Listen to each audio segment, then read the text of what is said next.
শপথ গ্রহণের সাথে সাথে বিএনপি সরকারের হিসাব নিকাশ এলোমেলো। দর্শক, বিএনপি কঠিন চাপের মধ্যে পড়েছে, জামাত খেলা জমিয়ে দিয়েছে, দেশ এক ভিন্ন পরিস্থিতির দিকে যেতে পারে, এক জটিল সাংবিধানিক সংকটের দিকে যেতে পারে, যেটা পুরো সরকারকে প্রশ্নবিদ্ধ করতে পারে, লেজিটিমেসি ক্রাইসিসে ভোটার প্রয়োজন হতে পারে। এমনকি অদূর ভবিষ্যতে কোর্টের কোনো রায় অথবা নানানভাবে ডক্টর ইউনূস সরকার থেকে শুরু করে পুরো বিএনপির এই নতুন সরকার বিরোধী সবাই প্রশ্নবিদ্ধ হতে পারে। কোনোদিন যদি এই পরিস্থিতিতে আওয়ামী লীগ ফিরে আসতে পারে, বিএনপি যে আকাম করা শুরু করেছে, বিএনপি সহ ইউনূস সরকার সহ সবাইকে ফাঁসির দড়িতে ঝুলাতে পারবে আইন অনুযায়ী। প্রফেসর ডক্টর মোহাম্মদ ইউনূস স্যারের সম্পর্কে কখনো ভালো কথা বলেননি বা খুব একটা খারাপ কথাও বলেননি, কিন্তু উনি একটা অন্য লাইন বেছে নিয়েছেন। উনি একটা ক্যালকুলেশন করেছেন, এই সরকার তো বেশি দিনের নয়, পরবর্তীতে একটি সরকার আসবে এবং সেই সরকারটি বিএনপি কনফার্ম। আমি বিএনপির কাছেই থাকি, তাহলে হয়তোবা আমার মনস্কামনা পূর্ণ হবে। বিগত 18টি মাস উনি কিন্তু বিএনপির উন্নয়ন দিয়ে গেছেন। আপনারা তার কন্টেন্ট দেখলে বুঝতে পারবেন বা আপনারা বিশ্বাস করেন উনি বিএনপিকে কতটুকু ভালোবাসেন। বিএনপির কোনো ভালো সংবাদ হলে তার শরীরে যে একটা উদ্দীপনা আসে, একটা মানে সুখের ভাব আসে, সেটা তার কন্টেন্টে বোঝা যায়। 30 দিন 30 মসজিদে তারাবি করবো, জনগণের সাথে যাবো, যারা আমাকে ভোট দিয়েছে তাদের বাসায় দাওয়াত খাবো, আর যারা চান্দাবাজ সন্ত্রাস দুর্নীতি করেছে তাদের বাসায় হেদায়েতের দাওয়াত নিয়ে যাবো যে ভাই এগুলা ছেড়ে দাও। এত মাঝে শক্তি নাই, সারাদিন আন্দোলন করবো, বাসায় যায়া ওরা দাওয়াতও দিয়ে আসবো, তবে ওর বাসায় মনে খাওয়া যাবে না, কারণ এগুলো দুর্নীতির টাকা। তাদের জুলাই গণঅভ্যুত্থানের প্রতিশোধ নিচ্ছে বলে আমাদের মনে হচ্ছে, এবং এটা এক ধরনের মনোসম্মতি উৎপাদন করা হচ্ছে বিএনপি শীর্ষ নেতৃবৃন্দের পক্ষ থেকে। ঢাকার রাজপথ কাঁপায় দেওয়ার মতো শক্তি কিন্তু ঐক্যবদ্ধ বাংলাদেশ জুড়ে আছে, এটা মাথায় রাখতে হবে। তারেক রহমানকে আপনাকে হুঁশিয়ার করছি, আপনাকে সতর্ক করছি, আপনি যদি সত্যি বাংলাদেশ চালাতে চান, নেতৃত্ব দিতে চান, আপনার এই নব্য আওয়ামী ফাঁসিবাদ আপনার দলের ভিতরে যদি হচ্ছে, তাদেরকে যদি নিয়ন্ত্রণ করতে না পারেন, তাহলে আপনি সিরিয়ালি ফেল করবেন। আপনার পতন আওয়ামী লীগের হাসিনার থেকেও খারাপ পতন হবে সামনের দিনগুলোতে। তুমি এসে কই পালাইবা? তোমার খুঁজে বাই করব। তোমার শান্তি নাই। অনেক টাকা লুটপাট করছো এই 15 মাসে, অনেক দালালি করছো, বেগম পাড়ায় ফ্ল্যাট কিনছো, ব্যবসা দিছো, পোলা মাইয়া পাঠাইছো, সব টাইম দালাই করব। গলায় পাড়া দিয়ে টাকা বাই করব, জনগণের টাকা। বিরানি আলম মোটামুটি পাগল হয়ে গিয়েছে। সে বলছে জামাত যদি বিরোধিতা করে বিএনপির, তাহলে বিএনপি আওয়ামী লীগকে ফেরত আনবে। এই বিরানি আলম যে বিএনপির ভিতরে আওয়ামী লীগের হয়ে ঢুকেছে, এই কথাটা বহু আগে থেকেই বিশ্লেষকরা বলে আসছিলেন, আর আজকে সে প্রমাণ করলেন সে যে আসলেই আওয়ামী লীগের দালাল হয়ে বিএনপির পেটের ভিতরে ঢুকে বসেছে। এদিকে খেয়াল রাখতে হবে, আমরা এই ফটোসেশন চাই না, আমরা শুধু নিউজ চাই না যে আপনারা খুব সুন্দরভাবে দেশ চালাবেন, আপনারা বলবেন আমরা কার্যত দেখতে চাই। প্লিজ আর কোনো ঝামেলা যেন না হয় সেভাবে আপনি এমন করে একটা অর্ডার দিন, পুলিশকে বলুন, আর্মিকে বলুন, আপনার দলের নেতা কর্মীকে বলুন, যে যেখানে সে যে দলেই হোক, যে যেখানে কোনো অন্যায় করবে তাকে সাথে সাথে শাস্তির আওতায় আনতে হবে। নইলে আমাদের দেশের ভবিষ্যৎ ভালো হবে না। মানুষ ভাই শান্তি চায়, বারে বারে একটি কথাই বলি, অনেকের মধ্যে এখন একটা ভয় আতঙ্ক ঢুকে গেছে। যদি আজকে আপনাদের দেখা করবার পর অনেকের মনে স্বস্তি ফেরত আসছে, সেই স্বস্তিটা যেন স্বস্তিতেই থাকে। বিএনপি এত বোকা না যে তোমাকে বৈধতা দিবে, বরং বিএনপি এইভাবে তোমার ভোট নিয়ে তোমাকে বোকা বানাবে, এক পর্যায়ে তোমাকে পারলে পুরো দলে নিয়ে নেবে। কারণ আওয়ামী লীগকে বৈধতা দিলে তো বিএনপি অতিরিক্ত ভোটটা পেত না, ওটা তো আলাদা ভোট। সামনে স্থানীয় সরকার নির্বাচন, আওয়ামী লীগকে বৈধতা দিলে আওয়ামী লীগ স্বতন্ত্র নির্বাচন করবে, তখন বিএনপির ভোট জামাতে যেতে অটো কমে যায়। তাহলে তোমাকে এরকম বোকা বানিয়ে তোমার ভোট বিএনপি নেবে, কিন্তু তোমাকে বৈধতা দিবে না, তোমাকে আলাদা কোনো সুযোগ দিবে না। অনেকে বলছেন যে টিআইবির এই প্রতিবেদনটা পরাজিত দল, এবারে নির্বাচনের পরাজিত জোট জামাত এনসিপি জোট, তারা প্রভাবিত করে টিআইবিকে দিয়ে এরকম একটা প্রতিবেদন পেশ করিয়েছে। আর সেটা কতটা সম্ভব, টিআইবিকে প্রভাবিত করা একটা রাজনৈতিক দলের পক্ষে কতটা সম্ভব, এই টিআইবির প্রতিবেদনই বা কতখানি গ্রহণযোগ্য, যেখানে ছড়িয়ে পড়েছে যে খবর বাংলাদেশের সমস্ত গণমাধ্যমে ছড়িয়ে পড়েছে যে এবারে নির্বাচনে 21.4% জাল। দর্শক, আপনারা জানেন যে শপথ অনুষ্ঠান হয়েছে, এমপিরা শপথ নিয়েছে, তারপর আমি কথা বলছি। সেখানে সংবিধান পরিষদের সদস্য হিসেবে শপথ নেবে কি নেবে এটা নিয়ে জটিলতা আছে। প্রথমে মিডিয়াগুলো সেই ভোট কারচুপির মতো, রেজাল্ট ইঞ্জিনিয়ারিং এর মতো এখানে একটা ইঞ্জিনিয়ারিং করেছে। ভোটের দিন রাতে ভোটের ফলাফল আসছে, হঠাৎ করে ফলাফল আসছে না, এবং ফলাফল গণনা বা প্রকাশ করার আগেই বিভিন্ন জায়গায় মিডিয়াগুলো প্রচার করে দিচ্ছে যে বিএনপি জিতেছে, বিএনপি জিতেছে, বিএনপি জিতেছে। এর মানে ফলাফল ইঞ্জিনিয়ারিং এর পক্ষে মিডিয়াগুলো সচেতনভাবে পরিকল্পিতভাবে বৈধতা উৎপাদন করেছে আগে, তারপরে ইঞ্জিনিয়ারিং করা হয়েছে, জিতিয়ে দেওয়া হয়েছে। মামুনুল হকের ক্ষেত্রে, ইশরাকের ক্ষেত্রে, আরো বিভিন্ন জায়গায় এটা হয়েছে। মিডিয়াগুলো এই ঘৃণ্য আচরণ করেছে, এর ফল তাদেরকে টুডে টুমোরে পেতে হবে। এখনো সেম, এই শপথ সংবিধান সংস্কার পরিষদের সদস্য হিসেবে শপথ নিতে হবে, এটা জুলাই সনদের বাস্তবতা, এটা গণভোটে পাশ হয়েছে। গণভোটের বিরুদ্ধে, গণরায়ের বিরুদ্ধে অবস্থান নেওয়া, কিন্তু বিএনপি বলছে যে না, আমরা শপথ নিব না, যেটা সুস্পষ্ট হবে জনগণের সাথে গাদ্দারি, একদম গাদ্দার, কোনো সন্দেহ নেই। এখানে তারা কি করলো, জামাতের ডাক্তার সৈয়দ আব্দুল মোহাম্মদ তাহেরের একটা বক্তব্য মিসকোট করে বিভ্রান্তি তৈরি করলো, যে জামাত নাকি বলেছে যে তারা বিএনপি যদি সংবিধান সংস্কার পরিষদের শপথ না নেয় তারা একটাও শপথ নেবে না, অথচ এরকম কথা তিনি বলেননি। তো কেন ডাক্তার তাহেরের নামে এই কথা ছড়িয়ে দেওয়া হলো? যাতে বিএনপি যে জুলাইয়ের সাথে এবং গণভোটের সাথে গাদ্দারি শুরু করেছে এটা যাতে ধামাচাপা পড়ে। কিন্তু না, বেশিক্ষণ থাকে নাই, জামাত ঘটনা ঘটিয়ে দিয়েছে। জামাত সংবিধান সংস্কার পরিষদ এবং জাতীয় সংসদ সদস্য দুইটা শপথই নিয়েছে। এখন দেখেন ক্রাইসিসটা কোন জায়গায় ছিল। বিএনপি শপথ নেয়নি, জামাত শপথ নিয়েছে। তাহলে বিএনপি ভবিষ্যতে শপথ নিলে কি না নিলে কি? যদি বিএনপি যে যুক্তিতে শপথ নেয়নি সেই যুক্তিতে জামাতের এনসিপি যারা নিয়েছে এটা অবৈধ হয়ে যায়। তো বিএনপি যদি ভবিষ্যতে শপথ নেয় কার কাছে নেবে, কিভাবে নেবে? এবং এই শপথের ব্যবস্থাটা করেছে কিন্তু ইউনূস সরকার। তাহলে ইউনূস সরকারের সিদ্ধান্ত অবৈধ। তাহলে তারা যে নির্বাচন আয়োজন করেছে এটা কি বৈধ? সব মিলে কিন্তু পুরো পরিস্থিতি এলোমেলো হয়ে যায়। একদম পুরো দেশ, নির্বাচন, বর্তমান, ভবিষ্যৎ সব এলোমেলো হয়ে যায়। শুধু এটা মন মতো বিএনপি যে ঘটনা ঘটিয়েছে শপথ না নিয়ে, এতে যে সিচুয়েশন দাঁড়িয়েছে, একটা স্কোয়াড তৈরি হয়েছে যে জামাত বিরোধী দল শপথ নিয়েছে আর সরকারি দল শপথ নেয়নি। এতে যে তৈরি হয়েছে তাতে পুরো পরিস্থিতি একটা সংকটের মধ্যে পড়েছে। সবাই লেজিটিমেসি ক্রাইসিসের মধ্যে আছে। এর মানে ডক্টর ইউনূস সরকারের যে সিদ্ধান্ত এবং গণভোটের যে রায় এবং জুলাই সনদ, এগুলোর প্রতি বিএনপির আস্থা নেই। এগুলো তারা বাধ্যতামূলক মনে করে না, যার ফলে তারা মনে করছে না। আচ্ছা দেখেন মজার বিষয়, তারা বলছে না এটা শপথ করাবেন স্পিকার বা ডেপুটি স্পিকার, এখানে সিইসি শপথ করাবেন, এটা আইনে নাই। হ্যাঁ, এটা ঠিক আইনে নাই, সংবিধানে নাই। তাহলে তারপর আপনার শপথটা নিলেন কেন? এখন সারা দেশে জামাত, শিবির, এনসিপির লোকজন সোচ্চার হয়েছে, তারা প্রতিবাদ করছে। সাদিক ক্যাম্প কঠিন প্রতিবাদ করেছে। এটা জুলাইয়ের সাথে সুস্পষ্ট গাদ্দারি। আসিফ মাহমুদ থেকে শুরু করে জুলাইপন্থী সবাই বিএনপি গাদ্দার বলছে, যে বিএনপি 24 ঘন্টায় জুলাইয়ের সাথে 2 নম্বরই শুরু করেছে। 24 ঘন্টা যেতে না যেতে হ্যাঁ, এটা বিএনপি করেছে। কিন্তু বিএনপিও জানে যে এই পথে তারা থাকতে পারবে না। ক্ষমতায় টিকে থাকতে হলে জুলাইয়ের সাথে গাদ্দারি করে ক্ষমতায় টিকে থাকতে পারবে না। এইখানে বিএনপি অবশ্যই সংবিধান সংস্কার পরিষদের সদস্য শপথ নিবে, একটু পরে নিবে, একটু জল ঘোলা করে নিবে। অলরেডি আমরা আমাদের যে সোর্স আছে বিএনপির সাথে যোগাযোগ করার, সেখান থেকে যেটা জানতে পেরেছি যে না, বিএনপি নিবে, একটু ঘুরিয়ে খাবে। কি সাপোজ এই আপনারা শুনবেন যে স্পিকার, ডেপুটি স্পিকার নির্বাচিত হয়ে গেছে, তারপরে বিএনপির যিনি স্পিকার হবেন তার কাছে এরা সংবিধান সংস্কার পরিষদের শপথ নেবে। আপনারা এই ঘুরিয়ে খেতে গেলে তাহলে কার কাছে নেবেন? তাহলে আপনারা যে নিয়েছেন ওইটাকে আবার নেবেন নাকি? এমপি হিসেবে নিয়েছেন সিইসির কাছে, এটা কোথায় পেলেন? স্পিকার, ডেপুটি স্পিকার তো নাই। এদের বিএনপির আসলে মন চায় যে শিরিন শারমিনকে ফিরিয়ে আনতে। শিরিন শারমিনের হাতে যদি বিএনপি শপথ নিতে পারতো তাহলে খুশি হতো। এখানে সব মিলিয়ে পরিস্থিতি যা তৈরি হচ্ছে, এর ফল ভালো না। সামনে বিএনপিকে মাসুল গুনতে হবে। এখন সংবিধান সংস্কার পরিষদের সদস্য হিসেবে জামাত অলরেডি শপথ নিয়েছে, বিএনপিও নিবে এখন বিরোধিতা করলেও। নেয়ার পরে কি নতুন সংবিধান না এই সংবিধানিক সংস্কার, কোনটা? এটা নিয়েও আরেক ঝামেলা করবে বিএনপি। এখানে দেখেন কঠিন ঝামেলা করবে বিএনপি, কোনো সন্দেহ নেই। কারণ বিএনপি বলছে না সংবিধান সংস্কার, কিন্তু কোর্টের রায় আছে, হাইকোর্টের, যে সংবিধানের মূলনীতি সংস্কার করা যায় না, সংশোধনও করা যায় না। কিন্তু জুলাই সনদে মূলনীতি পরিবর্তন করে দেওয়া হয়েছে, একদম মূলনীতি পরিবর্তন করে দেওয়া হয়েছে। তাহলে এখন কি দাঁড়ালো? আপনি মূলনীতি পরিবর্তন করছেন, ওইটা সংবিধান সংস্কার পরিষদ গ্রহণ করবে। তাহলে কি পুরনো সংবিধান থাকলে সংবিধান সংস্কার হলো না নতুন সংবিধান হলো? নতুন সংবিধান হলো। নতুন সংবিধান না বললে আপনি সংবিধানের মূলনীতি পরিবর্তন করতে পারবেন না। তাহলে কি বিএনপি কি চায় যে আসলে জুলাই সনদ সব ভুয়া, কোনো সংবিধান পরিবর্তন কিছু করবে না, ঘুরিয়ে পেঁচিয়ে ধামাচাপা দিয়ে একটা পরিস্থিতি তৈরি করবে। এইসব কাটা লাইনের পথে হাঁটলে বিএনপি ক্ষমতায় টিকতে পারবে না। বিএনপি ভুল পথে যাচ্ছে আমরা দেখতে পাচ্ছি, এবং শুরুতে অতি পাকনামির ফলে একটা জটিলতা তৈরি করেছে শপথ নিয়ে। এটা পুরো প্রক্রিয়াকে প্রশ্নবিদ্ধ করবে। হাসিনা সংবিধান অনুযায়ী পালায়নি, সংবিধান অনুযায়ী ইউনূস সরকার গঠিত হয়নি, সংবিধান অনুযায়ী এই নির্বাচন হয়নি, সংবিধান অনুযায়ী এই শপথ অনুষ্ঠান হয়নি, কিছুই এই সংবিধান অনুযায়ী হয়নি। এই সংবিধান অনুযায়ী হাসিনা এখনো প্রধানমন্ত্রী। এই সংবিধান অনুযায়ী নির্বাচন 2029 সালে। কোন একটা সরকারের বিরুদ্ধে গণঅভ্যুত্থান ঘটাবেন, এটা কোন সংবিধান আছে? এটা অবৈধ। জুলাই ছিল অবৈধ এই সংবিধান অনুযায়ী। অর্থাৎ সেই সংবিধানের দোহাই বিএনপি দিচ্ছে, যেটা হাস্যকর, এটা বড় ভুল। তার মাসুল বিএনপি ডেফিনেটলি দিতে হবে। প্রফেসর ডক্টর মোহাম্মদ ইউনূস স্যারের সম্পর্কে কখনো ভালো কথা বলেননি বা খুব একটা খারাপ কথাও বলেননি, কিন্তু উনি একটা অন্য লাইন বেছে নিয়েছেন। উনি একটা ক্যালকুলেশন করেছেন, এই সরকার তো বেশি দিনের নয়, পরবর্তীতে একটি সরকার আসবে এবং সেই সরকারটি বিএনপি কনফার্ম।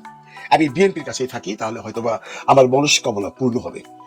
বিগত 18টি মাস উনি কিন্তু বিএনপির উন্নয়ন নিয়ে গেছেন। আপনারা তার কন্টেন্ট দেখলে বুঝতে পারবেন বা আপনারা বিশ্বাস করেন উনি বিএনপিকে কতটুকু ভালোবাসেন। বিএনপির কোনো ভালো সংবাদ হলে তার শরীরে যে একটা উদ্দীপনা আসে, একটা মানে সুখের ভাব আসে, সেটা তার কন্টেন্টে বোঝা যায়। পাশাপাশি উনি জামাতকে অপছন্দ করেন, কিন্তু জামাতকে খুব একটা গালিগালাজ উনি করেননি বা জামাত সম্পর্কে খুব একটা নেগেটিভ কথা বলেননি কখনো। উনি বিএনপির প্রশংসায় পঞ্চমুখ থাকেন। তবে ইদানিং ইলেকশনের পর যখন জামাত সেকেন্ড পজিশনে এসছে, বিএনপি পাওয়ার এসছে, এখন উনি জামাত সম্পর্কে একটু বেশ যার সাথে কথাবার্তা বলেন, মানে রাগ টাগ করে, মানে মোটামুটি গালিগালাজ তো করেন না, একটু ভদ্রলোক মানুষ তো, মানে ওনার বডি ল্যাঙ্গুয়েজে বোঝা যায় উনি জামাতকে পারলে একদম খেয়ে ফেলে, কিন্তু মুখে বলে না। এই ভদ্রলোকের বিএনপির প্রতি প্রচুর দান আছে, প্রচুর দান আছে। বিএনপির এখন উচিত তাকে ডেকে নিয়ে তার সে অনেক দিনের বাসনা ফিরোজ টিভি বা ভয়েস বাংলা টিভি এটা যেন একটা লাইসেন্স তারেক রহমান সাহেব দিয়ে দেন। কারণ এটা হলো ভালোবাসার প্রতিদান বলেন, কর্মের প্রতিদান বলেন, বা একটা মানুষ যে এতদিন আপনার জন্য এত কিছু করলো তার বিনিময়ে আপনি তাকে খুশি করলেন, করা উচিত। এবং আমি আশা করবো ফিরোজ সাহেবের এই ভয়েস বাংলা টিভি বা ফিরোজ টিভি যে নামই হোক, এটা খুব তাড়াতাড়ি হয়ে যাবে। 3 থেকে 4 মাসের মধ্যে সরকার গঠন করবার পর তারপর আমরা ফিরোজ সাহেবকে দেখবো। ফিরোজ সাহেব অনেক আনন্দে এই কন্টেন্ট মিডিয়া ছেড়ে, মানে এই ইউটিউব মিডিয়া ছেড়ে টেলিভিশনে বসে আছেন। এটা তার জীবনের একটা আশা, সেই আশাটা যেন বিএনপি পূর্ণ করে। তারপরে হলো ডক্টর জাহিদুর রহমান, যিনি বিএনপির সাপোর্ট তো আছেনই এবং যিনি জামাতের একদম ঘোর বিরোধী।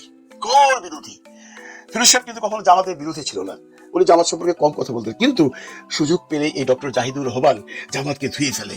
উনি বেসিক্যালি ইসলাম বিরোধী, কারণ আমরা ওনাকে দেখেছি যে উনি যখন ডাকসু ইলেকশন হয় পরিষ্কার ভাষায় বলেছেন, দেবথ্রিট ভাষায় বলেছেন, আপনারা কেউ এই শিবিরকে ভোট দেবেন না, সৎসাহস আছে। অত্যন্ত পপুলার একজন অ্যানালিস্ট। বাস্তব জীবনে উনি কিন্তু ডাক্তার, মানে মেডিকেলের ডাক্তার, MBBS পাস করা ডাক্তার, ডক্টর নন। ডাক্তারি ছেড়ে উনি এসছেন রাজনীতিতে। তার কত বড় স্যাক্রিফাইস আপনারা চিন্তা করেছেন? একটা মানুষ তার প্রফেশন চেঞ্জ করে রাজনীতিতে এসছে এবং একটা ইউনিভার্সিটির মধ্যে লেকচারার উনি এখন, কিন্তু রাজনীতি তার মূল উদ্দেশ্য। এবং টকশো, ইউটিউব কন্টেন্ট এগুলো করে উনি ভালোই আছেন। উনিও বিএনপির জন্য প্রচুর করেছেন। উনি বিএনপির পক্ষে কথা বলবার জন্য বড় বাহিনীরা তাকে কত ধরনের নাম যে দিয়েছে আপনারা সেটা জানেন। কেউ বলে কষা জাহিদ, কেউ বলে বাবরি জাহিদ, কেউ বলে পাগলা জাহিদ। আবার এইসব কোথাও যে তার ব্যক্তিগত জীবন নিয়ে অনেক রটনা এই বড় বাহিনীরা করেছে তার সম্পর্কে। আমাদের বাংলাদেশের একজন নাম করা নেত্রীর সাথে তার স্ক্যান্ডেল করেছে, তার ফ্যামিলি নিয়ে স্ক্যান্ডেল করেছে। কিন্তু আমি বলবো ভাই, এগুলো করে কি লাভ? এটা ওনার ব্যক্তিগত ব্যাপার, তাই না? এই যে জাহিদ সাহেব, এই যে কষা জাহিদ সাহেব, জাহিদ সাহেব, উনি কিন্তু বিএনপির একজন নিবেদিত প্রাণ। উনি ইলেকশনের আগে বলে দিয়েছেন বিএনপি 200-র বেশি সিট পাবেন। এবং উনি একটি টক শোতে গিয়ে দেখলাম যে আমি কিন্তু মোটামুটি জ্যোতিষীবিদ্যা জানি, আমি বলে দিয়েছিলাম বিএনপি 200-র উপরে সিট পাবে, 200-র উপরে পেয়েছে। আপনারা আমাকে জ্যোতিষী হিসেবে ভাবতে পারেন, কিন্তু তখন ওই টক শোর যে উপস্থাপিকা ছিল তখন উনি ওনাকে সুন্দর করে বলেছিল, আপনি যদি জ্যোতিষীবিদ্যা জানেন তাহলে ডাকসু সম্পর্কে তো আপনার জ্যোতিষীবিদ্যা কার্যকর হয়নি। ওনার সেই কালচে মুখটা চুপসে গেল। এই জাহিদ সাহেব বিএনপির একটি বেশ বড় অহংকার বলা চলে। আমরা যদি ফিরোজ সাহেবের দিকে তাকাই, তাকে আপনারা দেবেন ফিরোজ টিভি। জাহিদ সাহেবকে কি দেবেন? জাহিদ সাহেবকে কোথায় দেওয়া উচিত? জাহিদ সাহেবকে দেওয়া উচিত বিএনপির যে পিআর পদ্ধতিতে উচ্চকক্ষ হচ্ছে সেখানে তাকে নেওয়া উচিত। Because he is a very good analyst. উনি রাজনীতি বুঝেন, উনি রাজনীতি সম্পর্কে পড়াশোনা করেন। ওনাকে বিএনপিকে আমি রিকোয়েস্ট করবো, ওনাকে যেন উচ্চ কক্ষে একটা সিট দেওয়া হয়। আর যদি এর চেয়ে ভালো কিছু করতে চান আপনারা, এর চেয়ে যদি মনে করেন না এটা তার চেয়ে বেশি কিছু তাকে দেওয়া উচিত, তাহলে তাকে টেকনোক্রেট মন্ত্রী করতে পারেন, কারণ সে যোগ্যতা উনি রাখেন। এবং ওনাকে দিয়ে যদি তারেক রহমান সাহেব কোথাও কোনো জায়গায় অ্যাসাইনমেন্টে পাঠায়, উনি সবাইকে বুঝিয়ে যেভাবেই হোক কনভিন্স করে কাজটা তুলে নিয়ে আসতে পারবেন। কাজে আমরা চাই এই জাহিদ সাহেব যেন বিএনপি থেকে টেকনোক্রেট মিনিস্টার না হোক, অন্তত উচ্চকক্ষে যেন টিএমপি পোস্ট পায় সে, এটা করা উচিত। তাহলে বিএনপি তার কৃতজ্ঞতা প্রকাশ করবে। আসুন মাসুদ কামাল সাহেব, যার ডাকনাম সাদা কামাল বা কথা কামাল, অত্যন্ত বিচক্ষণ একজন কি বলে এটাকে সাংবাদিক। উনি সিনিয়র সাংবাদিক। ওনাকে কেন সিনিয়র বলা হয় সেটা আমি এখনো বুঝি না, কারণ ইউরোপ আমেরিকাতে 67-এর পর কাউকে সিনিয়র বলা হয়। উনি তো অ্যাকচুয়ালি 67 হননি, তবু তাকে সম্মান দিয়ে সিনিয়র সাংবাদিক বলা হয়। উনি কিন্তু এই ডক্টর ইউনূস সরকারের প্রথম দিন থেকেই ইউনূস সরকারের পিছনে লেগে আছেন। বিএনপি যতটুকু গুণগান গিয়েছেন তার চেয়ে বেশি উনি বদনাম করেছেন প্রফেসর ডক্টর মোহাম্মদ ইউনূস। ওনার ওই যে ইউটিউব কন্টেন্ট যদি দেখেন তাহলে দেখবেন প্রতিদিন ইউনূসের যত ভুল, যত অপকর্ম, ইউনূসের কি কি খারাপ কাজ করেছে এগুলো নিয়ে উনি বয়ান করতেন। কেন ওনার ইউনূস স্যারের প্রতি এত অনীহা বা এত রাগ আমরা এখনো জানি না। তবে তার পাশাপাশি উনি যেটা করতেন, উনি কখনোই জামাতকে সাপোর্ট করতেন না, উনি ডানপন্থীদের পছন্দ করেন না, উনি বাম রাজনীতিকে পছন্দ করেন বা মধ্যপন্থী রাজনীতিকে পছন্দ করেন, এনসিপিকেও পছন্দ করতেন না, কিন্তু উনি বিএনপিকে পছন্দ করতেন এবং করেন। বিএনপি সম্পর্কে ওনার প্রচুর কন্টেন্ট আছে, যদি আপনারা তার কন্টেন্টে যান গিয়ে দেখবেন প্রচুর কন্টেন্ট আছে বিএনপি সম্পর্কে। বিএনপির পুরোগান গিয়েছেন, বিএনপির প্রচার প্রসারণা করেছেন। ওনাকে তো কিছু একটা দেওয়া উচিত আমার হিসাবে। ওনাকে মনির হায়দার নামে একজনকে আমেরিকা থেকে উড়িয়ে professor doctor Mohammad Yunus sir এনেছিলেন তার বিশেষ সহকারী করে।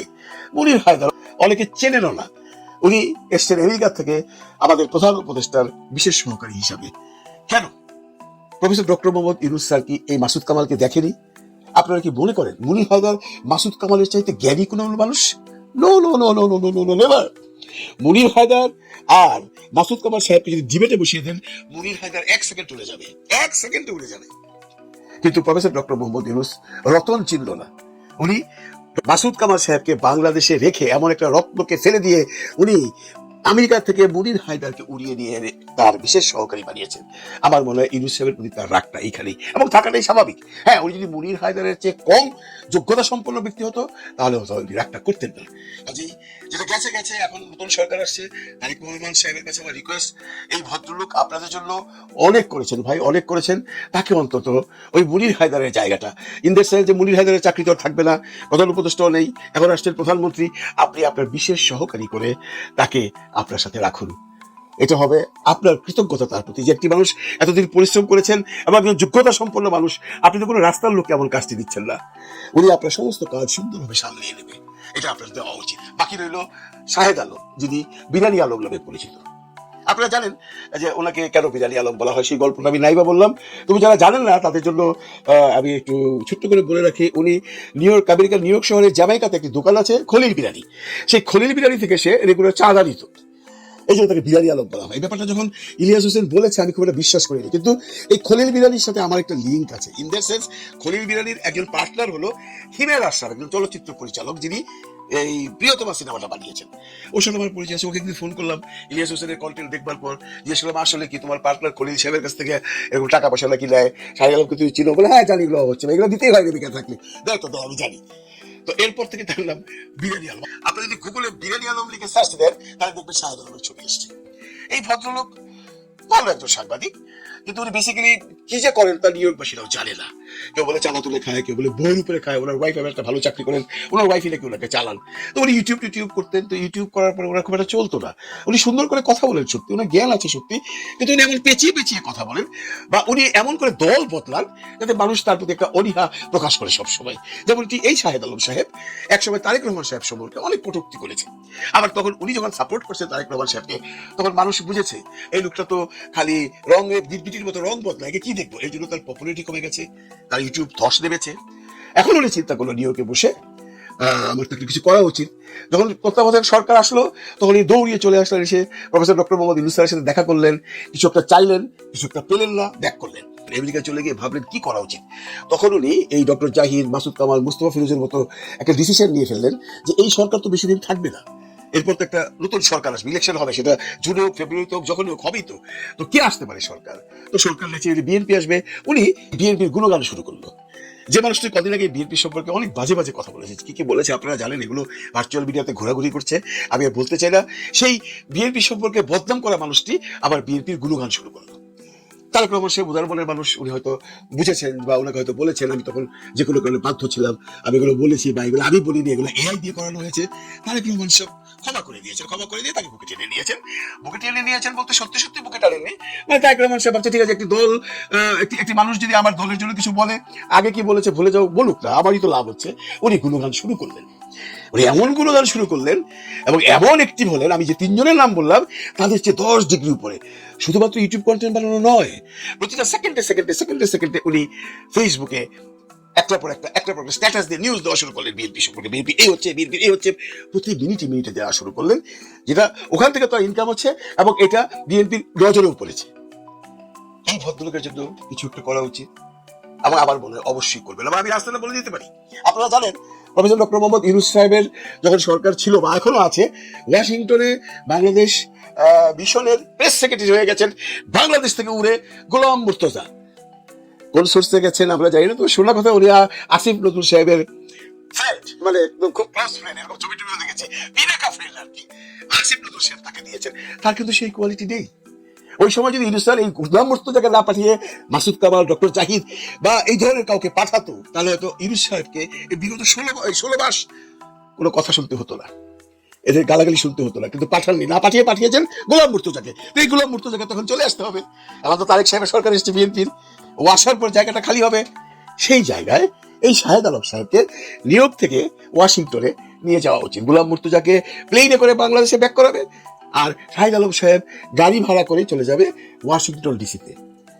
আমরা শুনেছি ওনার ওয়াইফও একটি ভালো চাকরি করেন এমবেসিতে, এবং এটাও শুনেছি বেচারা বউয়ের উপরেই খাওয়া দাওয়া করে, বউই নাকি তার সংসার চালায়, নিজে কিছু করে না। এই সময় যদি ওনাকে এই চাকরিটা দেওয়া হয় তাহলে উনি বলতে পারবে, দেখো আমি এখন কামাই করি। এবং একটি পুরুষের যখন স্ত্রীর কামাই খেতে হয় তখন এর চেয়ে গঞ্জনা, এর চেয়ে দুঃখের বিষয় আর কিছু হতে পারে না। কাজেই আমি তারেক রহমান সাহেবকে বলবো, গোলাম মর্তুজাকে ইমিডিয়েট ব্যাক করেন, ব্যাক করে শাহেদ আলমকে দিয়ে দিন ওয়াশিংটন ডিসিতে।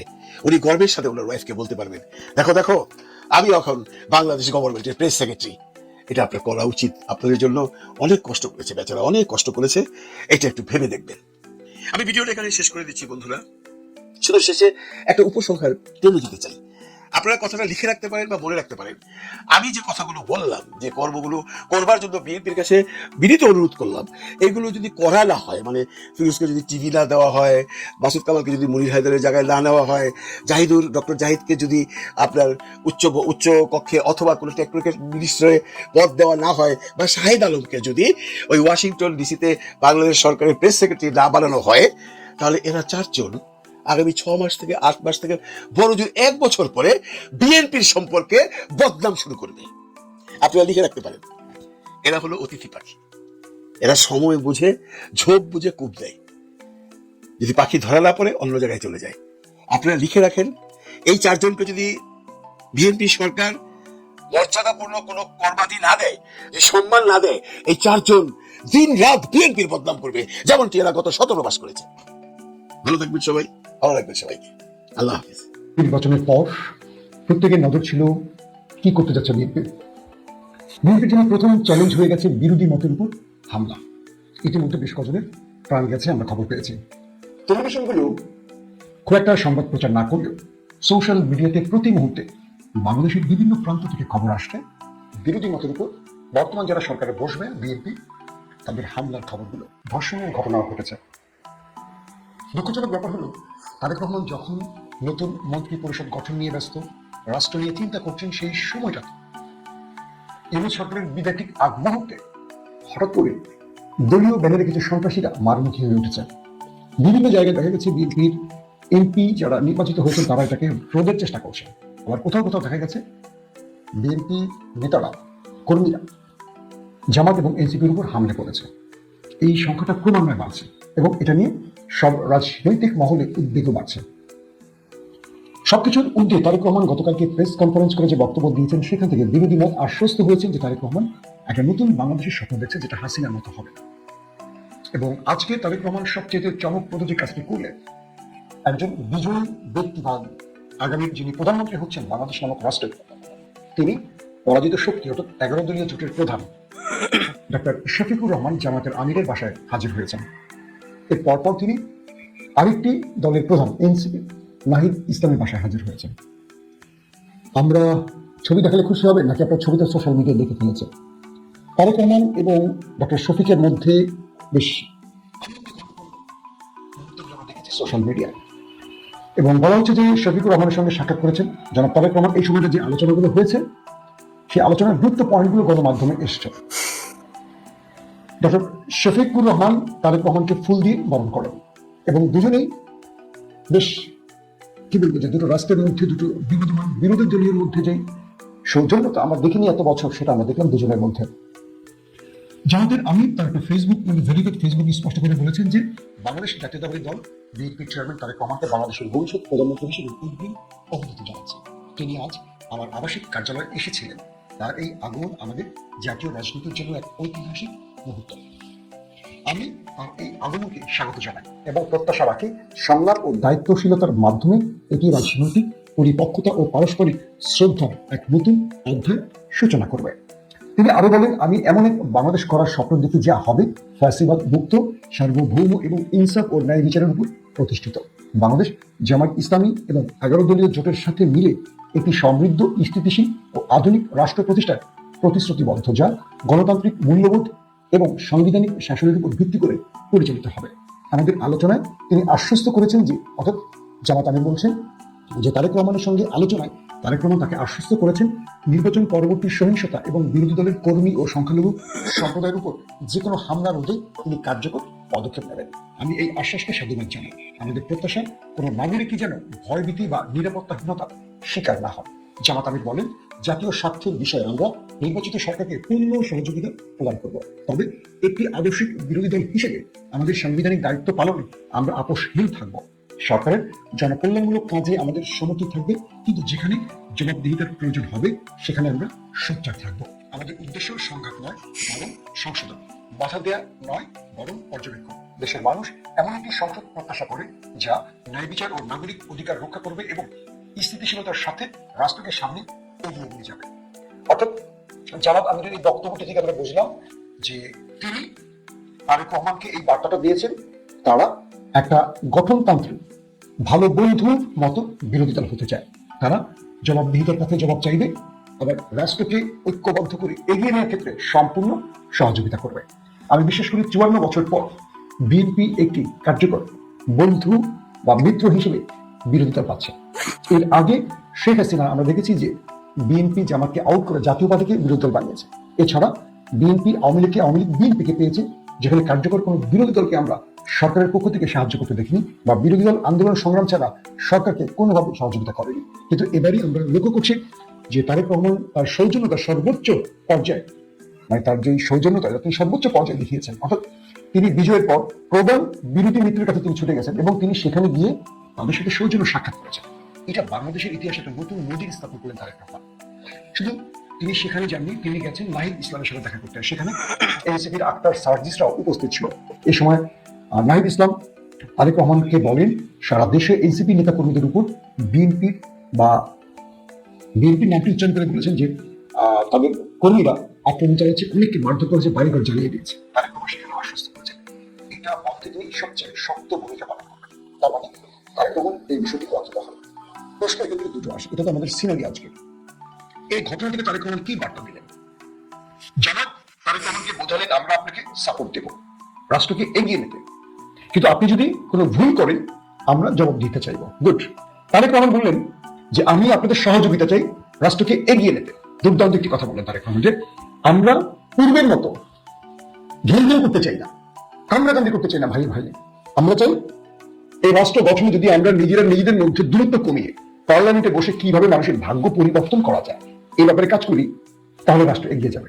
তারেক রহমানের মূল থিমটি বা বক্তব্যটি এটি ছিল। পাশাপাশি তিনি এই যে দুই নেতার বাসায় ছুটে গেছেন, এটা দিয়ে তিনি বুঝিয়েছেন তার দরজা তিনি খোলা রাখতে চান বিরোধী দলের জন্য। প্রশ্ন হলো তারেক রহমান যেটি চান তাকে কি করতে দেওয়া হবে? একদিকে দিল্লি, একদিকে শেখ হাসিনা, একদিকে বিএনপির মধ্যে ঢুকে পড়া বাম রাম বা ইসলাম বিরোধী মনোভাবাপন্ন নেতারা, পাশাপাশি দিল্লির এজেন্ট নেতারা তারেক রহমানকে এই কাজটি সঠিকভাবে করতে দেবেন? কারণ আমরা জানি প্রত্যেকটা নেতাই, যারা দলের প্রধান, তারা একটা গ্রুপের মধ্যে আটকে যান, তাদেরকে আটকে রাখা হয়, অদৃশ্যভাবে তাদেরকে নিয়ন্ত্রণ করা হয় পেছন থেকে। এখন পর্যন্ত তারেক রহমান যা বলছেন, যা করছেন, দুর্দান্ত, অসাধারণ। কিন্তু যারা পেছন থেকে তাকে নাড়বেন, তারা কিভাবে নাড়বেন সেটা একটা গুরুত্বপূর্ণ বিষয়। দ্বিতীয় বিষয়টি হলো সারা দেশে বিএনপির কর্মীরা যেভাবে হামলা, ঘরবাড়ি জ্বালানো, মানুষের উপর আক্রমণ, দখলদারিতে শুরু করেছে, এটা তারেক রহমান জিরো টলারেন্সে নিচ্ছেন। এটা বন্ধ করার জন্য সর্বোচ্চ শক্তি প্রয়োগ করবেন, রাষ্ট্রের শক্তি তিনি এটা করবেন, এটাও তিনি বলেছেন। তার মানে বিএনপির সেই সব মাফিয়াদের বা সন্ত্রাসী দুর্বৃত্তের জন্য আসছে একটা দুঃসময়, এটা আশাবাদী আমাদেরকে করছে।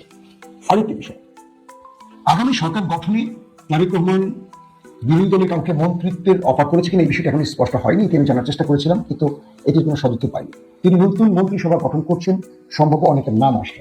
আমি দেখলাম বেগম খালেদা জিয়ার আমলে যারা সফল হয়েছেন মন্ত্রিত্বে তাদেরকে তিনি রাখছেন, যাদের বিরুদ্ধে অনেক অভিযোগ আছে, অনেকে কাটছাট করছেন।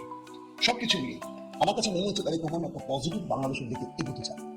তবে দিল্লি এবং হাসিনার জন্য দুঃসংবাদ হলো তারেক রহমান তার মা এবং বাবার পথ ধরে হাঁটছেন, আপাতত তাই মনে হচ্ছে। অর্থাৎ একটা বিষয় খেয়াল করে দেখেন, বেগম জিয়ার মৃত্যুর আগ পর্যন্ত তিনি এই 4 দলীয় জোট থেকে যে 20 দলীয় জোট হয়েছে এটা ভাঙেননি, এটাকে অক্ষুণ্ণ রাখার জন্য তিনি বহুত লড়াই করেছেন। তিনি শেষ দিন পর্যন্ত সকল জোটকে কাছে রেখেছেন, আগলে রেখেছেন বন গাছের মতো, এবং জামাতও ভ্যানগার্ডের মতো বিএনপিকে সাপোর্ট দিয়ে গেছে। যখন ট্রাক কেউ সরাতে আসেনি, বালু ট্রাক, তখন মায়ের জামাত শিবিরের নজর প্রাণ হারিয়েছিল খালেদা জিয়ার এই আন্দোলনে সভাপতি দিয়ে, কিন্তু বিএনপি কোথাও না। তাহলে জামাতের সঙ্গে বিএনপির যে সম্পর্ক ছিল এবং খালেদা জিয়ার একটা দুর্দান্ত পারফরমেন্সের জন্য তিনি একটা খালেদা জিয়াকে বিরুদ্ধে চলে গেছে। আর জামাতকে দিল্লি এবং হাসিনা দুটো অফার করেছিল, যদি বিএনপি জোট ছেড়ে দেয় তাহলে তাদের নেতাদের ফাঁসি হবে না, তাদের কোনো না কোনোভাবে দায়মুক্তি দেওয়া হবে। জামাত বেগম জিয়ার হাত ছাড়েনি, জামাতও তার সর্বোচ্চ বন্ধুত্বের প্রমাণ দিচ্ছে।